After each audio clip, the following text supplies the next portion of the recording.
देखिए, कांग्रेस के लोगों की बुद्धि भ्रष्ट हो चुकी है जी। और उनके जो नेता, वो लोग नेता मानते हैं राहुल गांधी को। अब मैं और ज़्यादा तो नहीं कह सकता, लेकिन मैं कहता उनको इलाज की ज़रूरत है। किसी अच्छे हॉस्पिटल में जा कर के वो इलाज कराएं। देश को खोखला करना चाहते हैं, चाहे सपा की सरकार हो, चाहे बसपा की सरकार हो और चाहे कांग्रेस की सरकार रही हो। अब ये तीनों मौसेरे भाई हो चुके हैं, एकजुट होकर के देश को बर्बाद करना चाहते हैं, खोखला करना चाहते हैं। कि इनके नेता, चाहे राहुल गांधी जी हो, चाहे और बड़े नेता हो, या इन्होंने गठबंधन किया था अखिलेश जी के साथ, मायावती जी के साथ, तो इन सभी नेताओं का दिमाग जो है एक तरह से स्थिरता खराब हो चुकी है। इनको सीधे सीधे इलाज की जरूरत है। इनके पास कोई मुद्दा नहीं है, सारे मुद्दा इनका फेल हो चुका है। राम मंदिर की बात, तो राम मंदिर बनने के बाद वास्तव में उत्तर प्रदेश में राम राज्य की स्थापना हो चुकी है। हमारे उत्तर प्रदेश में कोई व्यक्ति दंगा नहीं कर सकता। अगर दंगा किया है तो उसको पनिशमेंट मिला, या तो अंदर गया जेल के, या उसके घर पे बुलडोजर चला। क्या कहा कि इनकी मनस्थिति ठीक नहीं है। 5 किलो राशन प्रति यूनिट अगर मिल रहा है तो ये जनता का विकास हो रहा है। आज ऐसे भी लोग हैं हमारे समाज में, जिसको 2 वक्त की रोटी नसीब नहीं होती। अब जो महल में रहते हैं तमाम पैसा लूट के रखे हैं कांग्रेस वाले, सपा वाले, बसपा, उनको क्या पता कि महंगाई क्या होती है और गरीबी क्या होती है। मुद्दा काफ़ी ज़्यादा चल रहा है। अमित शाह जी को घेरने का प्रयास किया जा रहा है विपक्ष की तरफ से। जब से उन्होंने अंबेडकर जी के ऊपर एक शब्द, मतलब कि एक तरह से जब उन्होंने कह दिया था कि ये लोग अंबेडकर कहते हैं, अगर अंबेडकर की जगह भगवान का नाम लेते तो 7 जन्मों के लिए स्वर्ग मिल जाता, तब से उनको घेरा जा रहा है। कैसे देखते हैं इसको? देखिए, कांग्रेस के लोगों की बुद्धि भ्रष्ट हो चुकी है जी। और उनके जो नेता, वो लोग नेता मानते हैं राहुल गांधी को। अब मैं और ज़्यादा तो नहीं कह सकता, लेकिन मैं कहता उनको इलाज की ज़रूरत है। किसी अच्छे हॉस्पिटल में जा कर के वो इलाज कराएं, ताकि जो उनकी मनस्थिति है बिगड़ चुकी है वो सही रास्ते पे आ जाए। और रही अमित शाह जी की बात, तो हमारे अमित शाह जी गृह मंत्री हैं और उन्होंने देश को एक मजबूती प्रदान किया है। आज भारतीय जनता पार्टी की सरकार केंद्र में भी है, उत्तर प्रदेश में भी है और अन्य कई प्रदेशों में भी है। ये कोई कहने की बात नहीं है, मैं इसको गर्व से कह सकता हूं कि भारतीय जनता पार्टी का एक एक कार्यकर्ता राष्ट्र के लिए समर्पित है, देश के लिए समर्पित है, माँ भारती के लिए समर्पित है। लेकिन ये लोग जो है देश को खोखला करना चाहते हैं, चाहे सपा की सरकार हो, चाहे बसपा की सरकार हो और चाहे कांग्रेस की सरकार रही हो। अब ये तीनों मौसेरे भाई हो चुके हैं, एकजुट होकर के देश को बर्बाद करना चाहते हैं, खोखला करना चाहते हैं और फिर से गुलामी के रास्ते पे ले जाना चाहते हैं। ये अमित शाह का काम क्या कंपेयर करेंगे? इनको तो अपने गिरवान में खुद झांक के देखना चाहिए कि हमारे अंदर कमी क्या है। मैं थोड़ा सा पीछे ले चलता हूँ। जब कोविड का समय था तो हमारे भारतीय जनता पार्टी की सरकार जनता की सेवा की और हर वह व्यक्ति को जो पीड़ित परिवार था उसको सुविधा दी, उसको हॉस्पिटल की व्यवस्था कराई। लेकिन ये लोग इतने गिरे हुए हरकत से काम किए कि इन्होंने फ़ोटो खींच करके घाटों पे जा कर के वहाँ का फ़ोटो वायरल किए और उसके बाद इतनी घृणित कार्य उन्होंने किया जिसका हमें कोई शब्द नहीं है कि उनको मैं कह सकूँ। तो ऐसे घृणित मानसिकता के लोगों के साथ देश की बागडोर अगर फिर से जाएगी तो देश का विनाश होगा, देश गर्दिश में जाएगा। जो विकास का रास्ता चल रहा है, जो विकास का माने एक लय चल रही है, लहर चल रही है भाजपा की सरकार में, उसमें रुकावट होगा।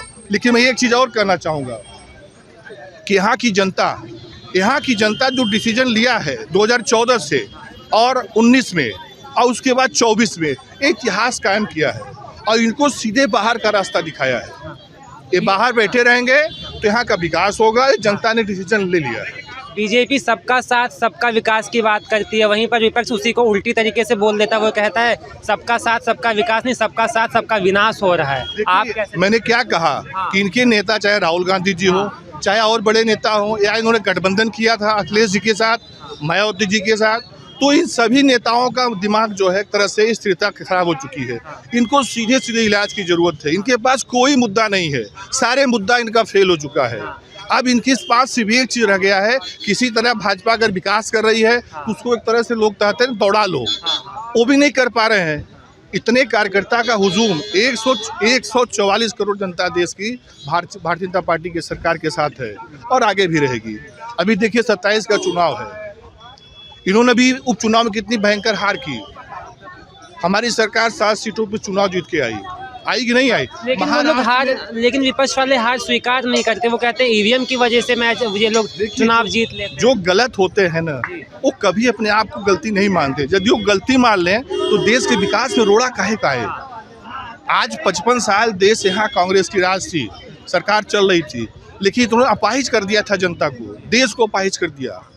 तो कहने का मतलब ये है कि भाजपा की सरकार आने के बाद देश का विकास हुआ, हर बच्चा यहाँ का खुश है, हर नागरिक खुश है, चाहे वो हमारे देखिए भाई साहब खड़े हैं बुजुर्ग, इनकी पेंशन की योजना चल रही है, आयुष्मान कार्ड चल रहा है, शौचालय की योजना चल रही है, आवास की योजना चल रही है। ये लोग सिर्फ कागज भी करते थे और हमारी सरकार सीधे जाके धरातल पे काम कर रही है और जनता के विकास का काम कर रही है। तो ऐसे लोगों के साथ हमें गर्व से करना चाहिए कि अपनी दुकान इनको बंद हो गई, अब उस दुकान को चलाने के लिए इनकी मानसिकता खराब हो चुकी है, तो सीधे इनको हॉस्पिटल जाना चाहिए।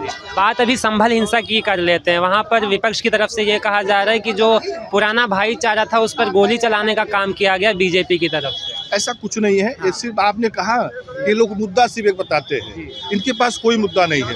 अच्छा जब काम भारतीय जनता पार्टी कर रही है उसको नहीं बताते और झूठा एक लेकर के आप सामने खड़ा कर देंगे जिसका कोई अर्थ नहीं होता, न इनके पास कोई प्रूफ होता है।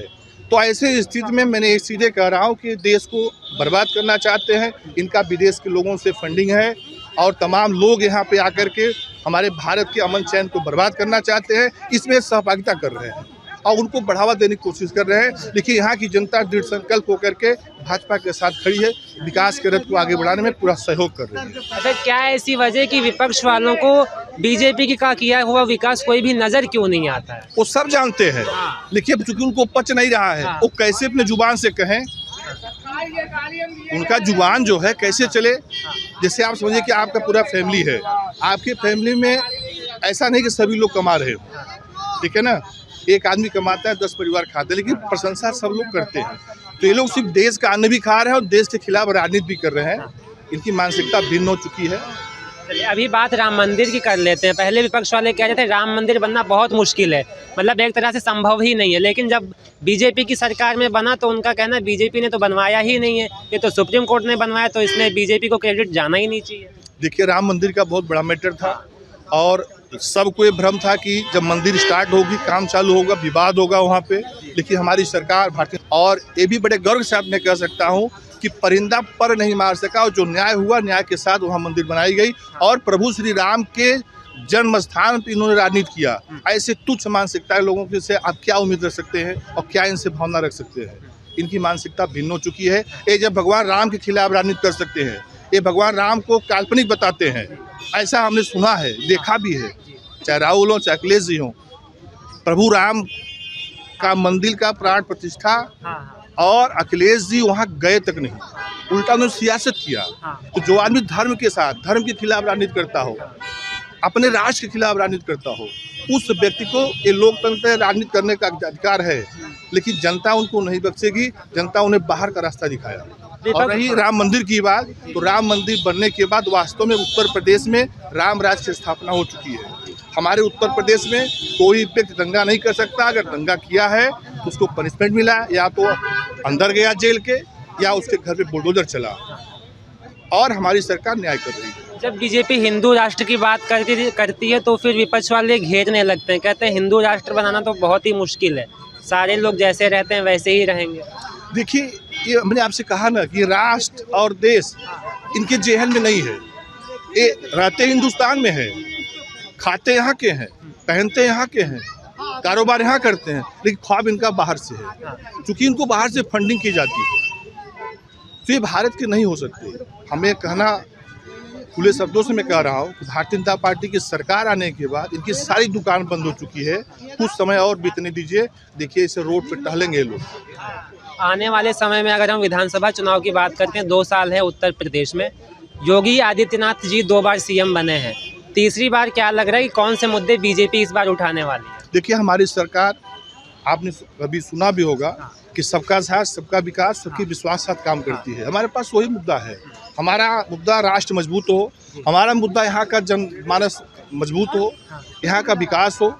कोई जो अंतिम व्यक्ति है जिसको राशन की व्यवस्था नहीं है या कच्चा मकान है, उसके मकान की व्यवस्था, माने अंत्योदय व्यक्ति को भी हमारी पार्टी सरकार व्यवस्था देने के लिए खड़ी है और यही हमारा मुद्दा होगा। सबका साथ सबका विकास और सबके विश्वास साथ 2027 में हम फिर से सरकार बनाएंगे। आपने अभी राशन की बात करी, विपक्ष वाले राशन पर भी सवाल उठा देते हैं, कहते हैं नमक में इसमें कंकड़ पत्थर मिलते हैं। मैंने क्या कहा कि इनकी मनस्थिति ठीक नहीं है। 5 किलो राशन प्रति यूनिट अगर मिल रहा है तो ये जनता का विकास हो रहा है। आज ऐसे भी लोग हैं हमारे समाज में, जिसको 2 वक्त की रोटी नसीब नहीं होती। अब जो महल में रहते हैं तमाम पैसा लूट के रखे हैं कांग्रेस वाले, सपा वाले, बसपा, उनको क्या पता कि महंगाई क्या होती है और गरीबी क्या होती है। वो तो दूसरे का जेब काटे हैं। देखिए हमारी सरकार तो अंतिम व्यक्ति का ध्यान दे रही है, उस पर काम कर रही है। तो इसलिए 5 किलो राशन जो मिल रहा है प्रति यूनिट पे, एक तरह से समझिए कि औषधि के काम कर रहा है जनता को। और तमाम योजनाएं चले, मैं तो कितनी बार कहा कि ऐसी तमाम योजनाएं चल रही हैं जो सरकार सीधे जमीन से जुड़ के और जनता को उसका लाभ दे रही है। एक आखिरी सवाल, योगी जी और मोदी जी में आपको बेहतर नेता कौन लगता है? देखिए हमारे दोनों नेता अच्छे हैं, अभी कंपेयर हम नहीं कर सकते, ये जनता कर रही है। आपको पर्सनली अगर मैं बात करूं, आप किसे ज़्यादा पसंद? हमारे ये दोनों बराबर है। बराबर ही है, इसलिए बराबर है कि वो उत्तर प्रदेश को संभाल के रखे हैं और पूरे केंद्र को संभाले। हमारे दोनों आदर्श नेता हैं। हम तो चाहेंगे कि ऐसी आदर्श विभूति, धन्य है उनके माँ बाप जो ऐसे माने बच्चे को जन्म दिया, और इस देश का भला हो रहा है, इस प्रदेश का भला हो रहा है, यहाँ की जनता का विकास हो रहा है। मैं तो कहूँगा हमारी भी आयु उनको लग जाए, दोनों लोगों को। आपका हमें गर्व है। गोवर्धन राय, जिला मीडिया प्रभारी, भाजपा भदोही, पूर्व आपदा प्रबंधन काशी क्षेत्र।